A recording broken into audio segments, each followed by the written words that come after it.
Oui. Ça va pas? Yo-yo?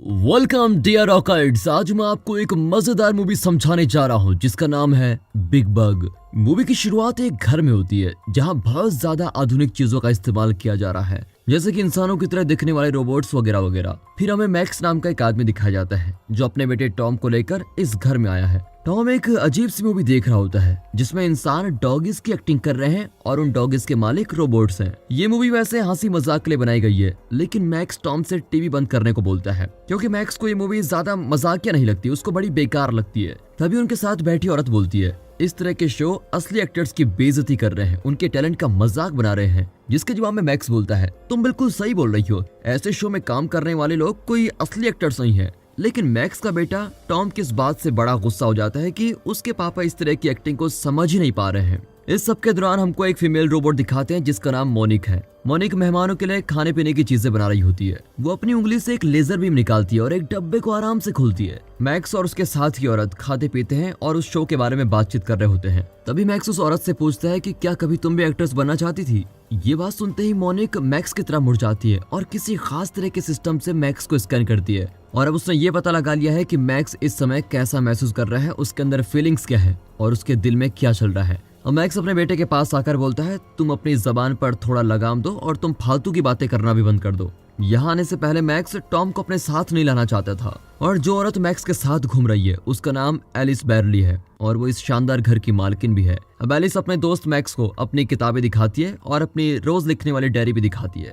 फिर धीरे धीरे मैक्स एलिस पर लाइनबाजी करने लगता है। मैक्स एलिस को बोलता है कि मुझे तुम्हारा काम बहुत पसंद आया, तुम ये सब बहुत अच्छे से कर लेती हो, मैं तुम्हारा काम किसी अच्छी और मशहूर वेबसाइट पर जरूर डालूंगा। अब मैक्स की ये बात सुनकर एलिस भी बहुत खुश हो जाती है और उसकी तरफ थोड़ा आकर्षित होने लग जाती है। अब दोनों एक दूसरे के ऊपर धीरे धीरे लाइन मारने लगते हैं, जबकि उनके सामने मैक्स का बेटा बैठा हुआ है। अब दिखाते हैं कि मोनिक भी उनकी बातें सुन रही है और समझने में लगी हुई है कि आखिर ये बात क्या कर रहे हैं। तभी मोनिक बताती है कि बाहर से कोई आया है। एलिस का पुराना पति वहां पर आता है और उसके साथ उसकी नई गर्लफ्रेंड जेनिफर भी आई होती है। उनके साथ उनकी गोद ली गई बेटी नीना बैरली भी आई होती है। अब एलिस और उसका पुराना पति एक दूसरे से जुड़ी पुरानी बातें बोलने का कोई मौका नहीं छोड़ते।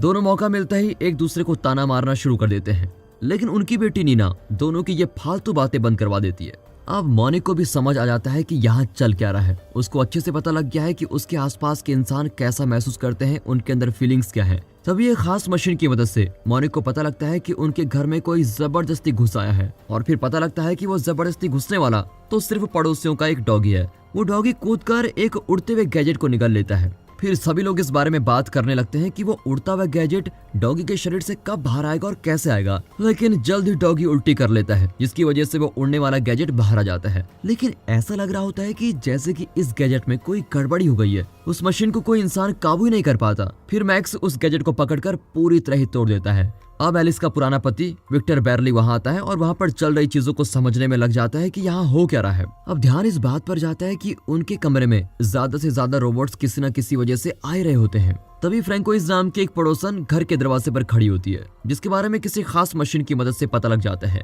फ्रैंकोइज अपने डॉगी टॉबी की तलाश में आई है, लेकिन वो खुद इधर उधर की बातों में लग जाती है। वैसे तो फ्रैंकोइज बहुत कूल है और बहुत ही बातें करती है, लेकिन तभी वो सबको एक रिजॉर्ट दिखाती है। ये रिजॉर्ट दुनिया का सबसे बढ़िया और कूल रिजॉर्ट है, लेकिन तभी पता चलता है कि अभी वहां जाना बहुत मुश्किल है क्योंकि रास्ते में बहुत सारा ट्रैफिक जाम लगा हुआ है और उनके हिसाब से आजकल की दुनिया में ऐसा बहुत कम होता है। अब जैसा कि ये सभी चीजों का ध्यान रोबोट रखते हैं, इसलिए माना जाता है कि उनके सिस्टम में कोई गड़बड़ी हो गई है और सभी मिलकर इस ट्रैफिक जाम को कम करने में लगे हुए हैं। एलिस बैरली इस बात को सुनकर थोड़ी दुखी होती है कि उसका पुराना पति विक्टर जल्द ही अपनी नई गर्लफ्रेंड से शादी करने वाला है। अब टीवी पर योनेक्स नाम का एक रोबोट दिखाया जाता है जो कि कुछ हद तक इंसानों की तरह ही है। वो बोलता है, हम लोग ही इंसानियत का भविष्य है, हम सभी इंसानों को अपने काबू में कर लेंगे। तभी एक वीडियो दिखाई जाती है जिसकी मदद से वो ये दिखाना चाहता है कि रोबोट्स इंसानों पर पूरी तरह से काबू कर चुके हैं। वीडियो में इंसानों से जानवरों की तरह एक्टिंग कराई जा रही है। वहाँ कमरे में बैठे सभी लोग बड़े चौकन्ने हो जाते हैं और बोलते हैं कि रोबोट्स को तो हम लोगों की मदद करने के लिए बनाया गया था, पर ये तो हम लोगों पर ही काबू करना चाहते हैं। लेकिन तभी छोटा टॉम बोलता है, मुझे लगता है कि रोबोट्स में कुछ गड़बड़ी हो गई है। घर के काम में मदद करने वाले सभी रोबोट्स काबू से बाहर हो चुके हैं। घर में आने जाने का रास्ता भी बंद हो चुका है और वहाँ पर आया कोई भी इंसान ये नहीं जानता कि सबको कैसे बंद किया जा सकता है।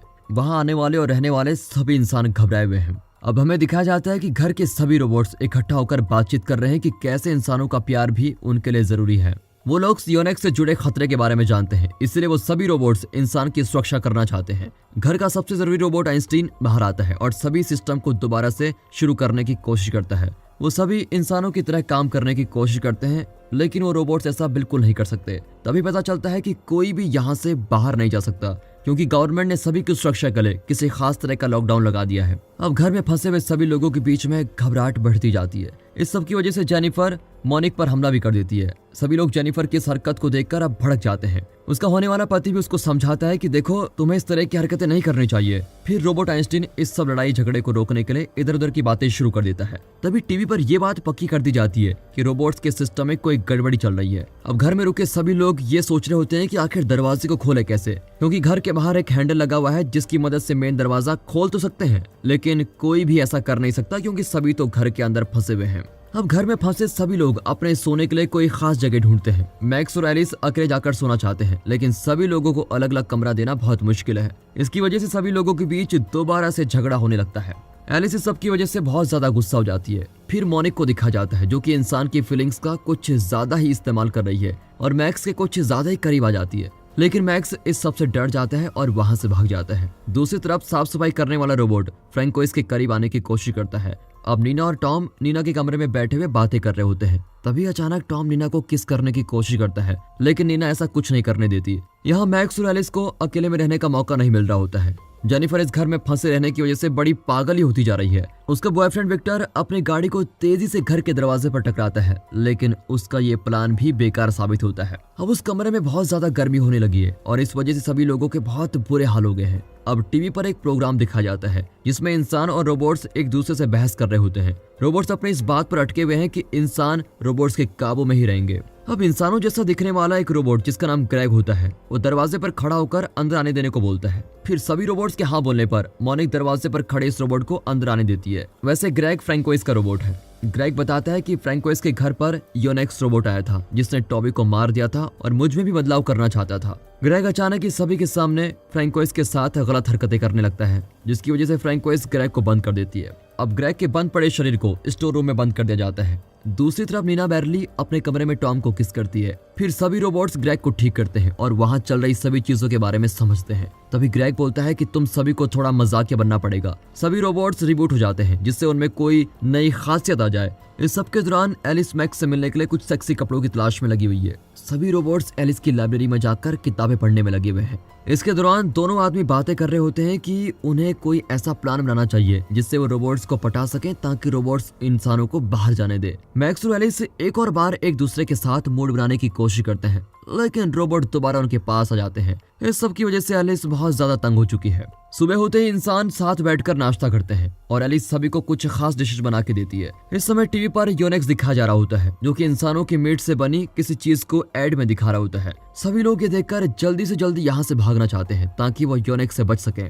विक्टर के पास एक नया प्लान होता है, लेकिन उसके लिए उसको फ्रैंकोइस के रोबोट ग्रेग की मदद चाहिए। अब फ्रैंकोइस ग्रेग के पास जाती है और उसको बताती है कि मुझे तुम्हारी जरूरत है। नीना अपने कमरे में अकेले रहना चाहती है, लेकिन वो ऐसा नहीं कर पाती क्योंकि कोई उसके कमरे में भागते हुए आ रहा है। अब नीना के कंप्यूटर से जेनिफर योनेक्स से संपर्क करती है। टॉम सभी रोबोट्स का ध्यान अपनी तरफ करता है और ग्रेग चुपचाप लाइब्रेरी में जाता है ताकि इंसानों को बाहर निकलने का प्लान पूरा किया जा सके। फिर मैक्स और एलिस अपना पर्सनल खेल खेलते हैं, एक दूसरे को प्यार कर रहे होते हैं, लेकिन तभी आग लगने की वजह से अलार्म बजने लगता है।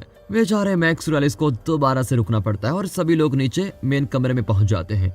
अचानक ही बाहर के दरवाजे पर योनेक्स आ जाता है और सभी रोबोट्स को स्कैन करता है ताकि वो रोबोट्स को अपडेट कर सके।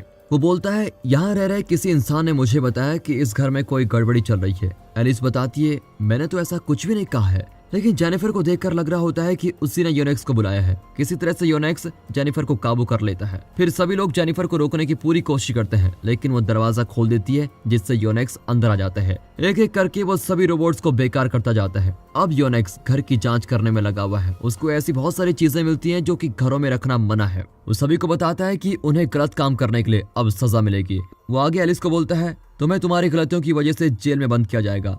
अभी तक काम कर रहे रोबोट्स इंसानों की मदद करने की कोशिश कर रहे होते हैं और इस सब के दौरान योनेक्स बैन की भी किताबों को खराब करने में लगा हुआ है। तभी बाथरूम जाने का बहाना बनाते हुए एलिस पास वाले कमरे से एक शीशा लेती है और उस शीशे की मदद से वो योनेक्स की आंखों से निकलने वाली लेजर को वापस उसी पर भेज देती है। लेकिन इससे ज्यादा कुछ फायदा नहीं होता और ऐसा करने से योनेक्स को देखने में थोड़ी दिक्कत होती है, पर बाकी सभी चीजें सही काम कर रही होती है। अब वो सभी को बोलता है कि इस घर में रह रहे सभी इंसानों को 20 साल की सजा दी जाएगी। सभी लोग वहाँ की गर्मी से बहुत ज्यादा तंग हो चुके हैं, इसलिए वो लोग योनेक्स से ठंडी हवा चलाने को बोलते हैं। तभी योनेक्स बोलता है, मैं तुम्हारी ये बात बिल्कुल मान सकता हूँ, लेकिन इसके बदले में तुम्हें एक सर्कस में जानवरों की तरह काम करना पड़ेगा। आखिर में एसी चला दिया जाता है, लेकिन अब सभी लोग ठंड की वजह से बड़े परेशान हो गए हैं। जेनिफर के बोलने पर योनेक्स सभी को अपने अपने कमरों में सोने के लिए भेज देता है ताकि सभी लोग ठंड से बच सकें। लेकिन योनेक्स सभी को बोलता है कि कमरे में तो सभी जा सकते हैं, लेकिन दरवाजा खुला रहेगा सभी का।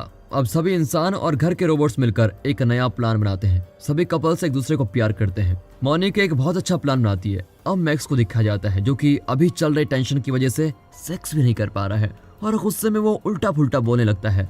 अब आइंस्टीन को दिखाया जाता है जो कि अपनी समझदारी वाली बातों के साथ योनेक्स का ध्यान भटकाने की कोशिश कर रहा है। इसके दौरान ही सभी इंसान गर्म कपड़े पहन लेते हैं ताकि योनेक्स अपने हीट सेंसर की मदद से किसी को ना पहचान सके। अब सभी इंसान योनेक्स को घेर लेते हैं और उसकी पिटाई करने लगते हैं, लेकिन तभी योनेक्स एलिस के चेहरे को ढकने वाली चीज हटा देता है और एलिस पर अपनी लेजर से हमला करता है। लेकिन तभी बीच में मॉनिका आ जाती है। अब योनेक्स बिल्कुल पागल हो चुका है। वो बिना देख के हर तरफ अपनी लेजर से हमला करने में लगा हुआ है, जिसकी वजह से सभी लोग बचने के लिए भाग रहे होते हैं। फिर आइंस्टीन योनेक्स को कंफ्यूज करने के लिए बेकार की जानकारी देने लगता है और इस सब के दौरान टॉम आता है और योनेक्स के पैर को स्क्रू ड्राइवर की मदद से जमीन के साथ फिक्स कर देता है। तभी निंजा बिजली की तार के साथ आती है और योनेक्स को बिजली का झटका देती है। ऐसा होते ही योनेक्स मारा जाता है। आखिर में घर के दरवाजे खोल दिए जाते हैं। कुछ लोग अपनी कार में जाते हैं ताकि वो यहाँ से निकल सके, लेकिन तभी बचे हुए इंसानों को योनेक्स घेर लेता है। तभी टॉम अपनी गाड़ी से छलांग लगाता है क्योंकि वो अपनी प्यारी नीना को अकेले नहीं छोड़ना चाहता। अचानक ही बहुत सारे ड्रोन्स कहीं से आ जाते हैं और सभी योनेक्स को खत्म कर देते हैं। तब टीवी पर बताया जाता है कि किसी एक योनेक्स रोबोट की गलती से सभी योनेक्स रोबोट को खत्म करने के ऑर्डर दिए गए हैं। योनेक्स के जाने से सभी जगह खुशियां हो जाती है। विक्टर और एलिस दोबारा से एक दूसरे के करीब आ जाते हैं और एक दूसरे के साथ रहने लगे हैं। टॉम और नीना एक दूसरे को पसंद करते हैं और वो भी साथ साथ रहने लगे हैं। उनके सभी प्यारे रोबोट्स को वापस से ठीक कर दिया जाता है। और दोस्तों, इसी के साथ ये मूवी यहाँ पर खत्म होती है। दोस्तों, जाने से पहले आपको एक ऐसी मूवी सजेस्ट करना चाहता हूँ जिसमें एक आदमी आगे 2 मिनट बाद क्या होने वाला है वो फ्यूचर पहले ही देख लेता है और फिर कैसे वो अपने सारे काम निकालता है इस फ्यूचर वाले टेक्निक से। देखिए इस मूवी को जिसका नाम है नेक्स्ट। बाकी दोस्तों मिलते हैं अगली वीडियो में, तब तक के लिए गुड बाय, अपना ख्याल रखिएगा and finally thanks for watching.